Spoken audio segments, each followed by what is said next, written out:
Hybrids are not the fucking future. Excuse my language.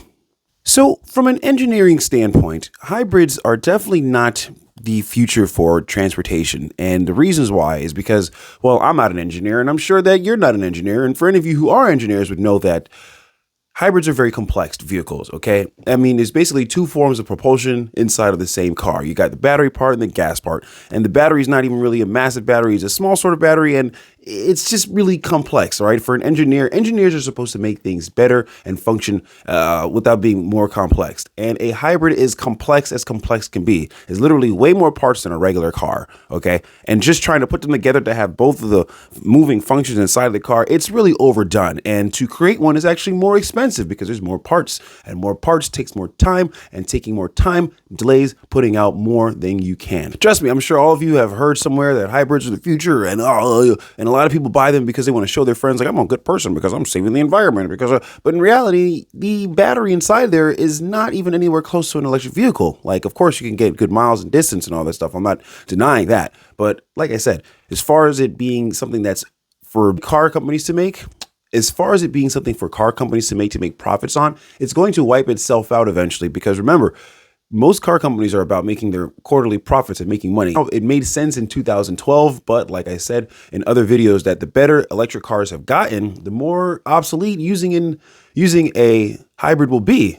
And if you've seen some sort of commercial on TV, like maybe Toyota pumping out some information like hybrids are the best things ever created, and here's why, blah, blah, blah, blah. Well, you know what? Honestly, they're probably, most likely they're lying to you, telling you that this is the better thing to get, because really the best thing they know how to do is make cars with engines. And regardless of what people say, a hybrid still has an engine. Yes, I know it may not be exactly the same, but it's basically the same idea. This is how they make money, selling cars with engines. And they're going to say anything to their loyal customers to dupe them into buying a hybrid, because they know that they're probably going to start losing a lot of money when when EVs start taking over, because this is going to be happening in the next few years.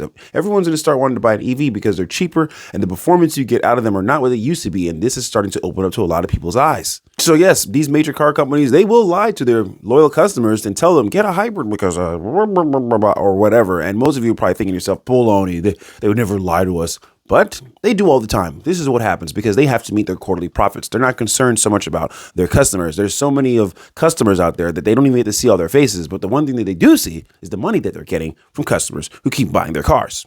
So ICE cars, which is internal combustion engines, versus electric vehicles. Let's make the comparison.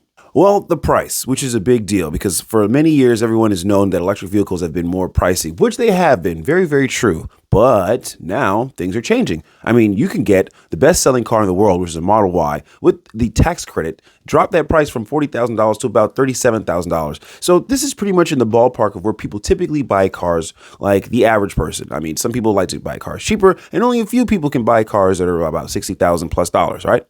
So the cost of EVs are dropping drastically because the cost of creating the battery is getting cheaper. The most expensive thing inside of an electric vehicle is the battery pack. And the battery packs are becoming cheaper and cheaper to make with technology. And as time goes on, they'll get cheaper and cheaper.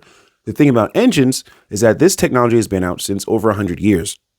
And there is no bringing it down to making it cheaper, because where they are now is basically where it's at. They can only get more expensive because it becomes an antique, more expensive to make because it's an older model. I mean, for them to try to make it a cheaper car, they won't even be anywhere close to the big, strong cars that you know, like a SUV or a Denali, those kind of things, the big American cars and trucks and muscle cars.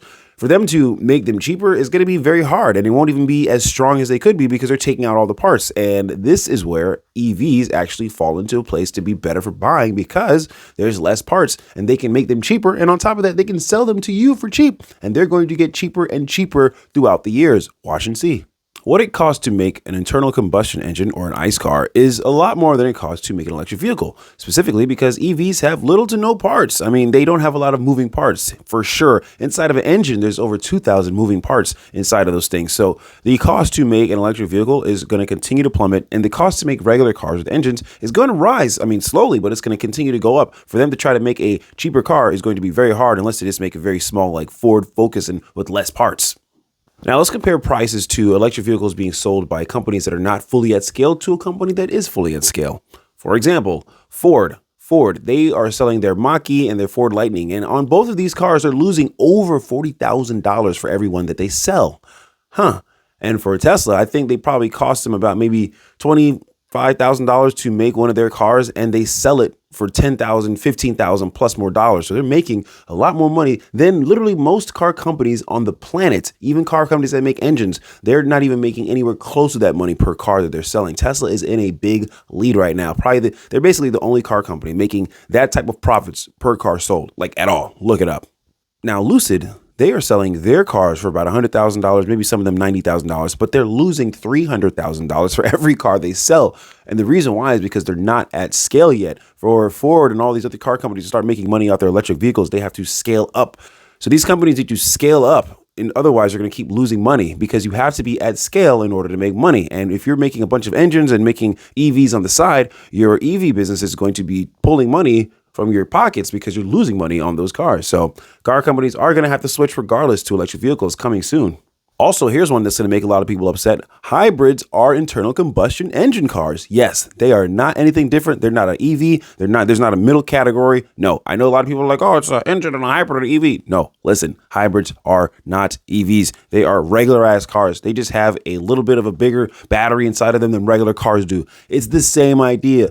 Trust me, a lot of you will fight back and push back, but hey, you know what? You're going to see hybrids are going to fizzle out in the future because they're complex to make, and you can make an EV and make way more money, or just make a regular car and make money off it, because hybrids are actually not going to be the answer.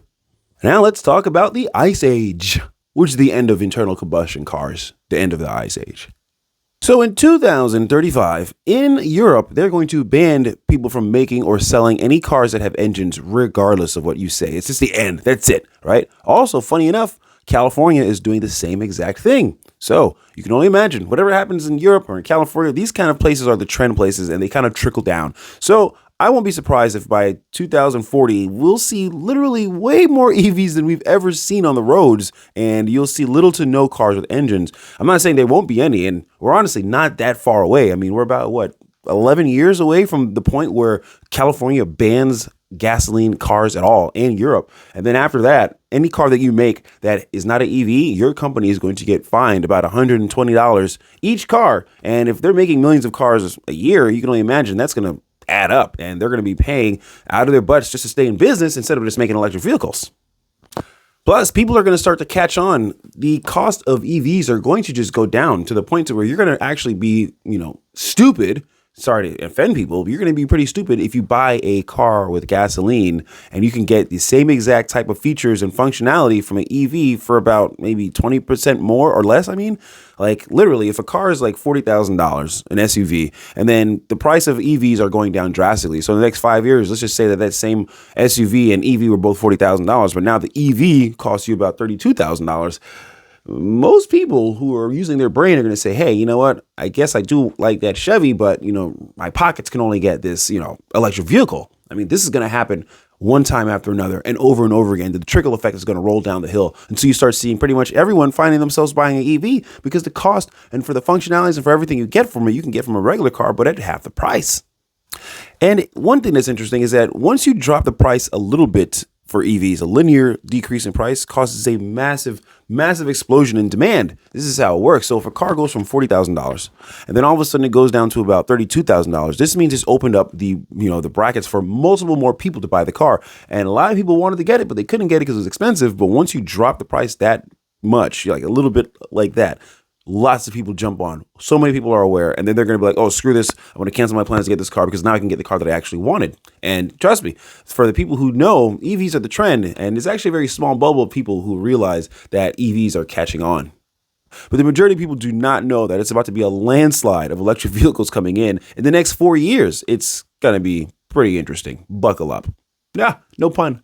And we'll end on this note. Tesla is going to have a new type of car on roads not too long from now, maybe about a year and a half from now. It's going to be their car that changes everything. It's going to be the $25,000 car. Might be changed up a little bit price for inflation or whatever, but it's still going to be less than $32,000 or something like that. It's going to be the car that puts a smack down to the car industry. It's going to be affordable. It's also going to have better range because it's a smaller car with less weight and you use less energy. So it's basically going to have better range for this car. And the charging is going to be the thing that changes everything. In about 10 minutes, it can charge from about 6% to about 80% or 80% charge in about 10 minutes, 10, 12 minutes. This is pretty groundbreaking. It's new technology that they're using working with CATL, the battery company in China. So this next Tesla that is coming to the road is going to be outrageous. It's going to be the thing that switches people's heads, turning heads like they're seeing a nice big old booty. Well, that's my rant for the day. Thanks for tuning in. Be sure to tune in again tomorrow. I'll talk more about Tesla, big tech, the auto market, all types of things that are interesting. I'll catch you guys next time. Peace. See you tomorrow.